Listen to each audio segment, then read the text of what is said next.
Sinagip ng Las Piñas Police at DSWD ang mga kabataang nakunan sa viral video na nanggugulo sa isang pampasaherong jeep. Babala ng otoridad sa mga magulang. Maaari rin silang makasuhan sa pagpapabaya sa kanilang mga anak. Yan ang umarangkadang balita ni Maan Macapagal. Sa video na ito ng Facebook page na Las Piñas Born X-Raced, may kita ang grupo ng kabataang lalaki na walang damit pang itaas, na may kasamang ilang kabataang babae na kinukuyog ang isang pampasaherong jeep at tila may inaaway sa loob. Kinuha pa rin yung sapatos, oh. Hindi matiyak kung may ninanakawan ang grupo. Ito may ice pick pa yung isa, oh. Ang isa, may dala pang tila ice pick habang labas-masok sa loob ng jeep.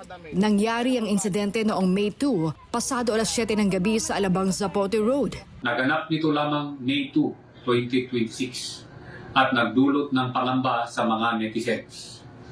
Nais ko pong ipaalam sa lahat na agad pong umaksyon ang PNP Las Piñas, katuwang ang mga opisyal ng Barangay Almansa 1 at matagumpay po nating na-rescue kaninang umaga ang mga kabataang nasa viral video.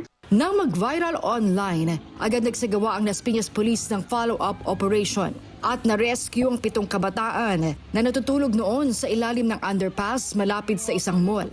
Paliwanag nila, gusto lang nilang sumakay sa jeep pero hindi raw sila pinayagan. Ayon sa interview sa mga na-rescue na kabataan, nais lamang daw po nilang makisakay sa jeep pero hindi pumayag ang driver kaya nagkaroon ng konting kumusyon. Hawak na ng Social Welfare and Development Department ang 7 kabataan na kabilang sa viral video. Nagbabala naman ang pulisya sa mga magulang na hinahayaan maging pasaway ang mga anak. May civil case na maaaring kaharapin ang mga magulang ng mga nasabing minor de edad sa ilalim ng ating umiiral na batas. Hinihikayat naman ang mga nabiktima noong araw na yon na magsampa ng reklamo. Hinigpitan na ang police visibility sa lugar para maiwasang maulit ang insidente.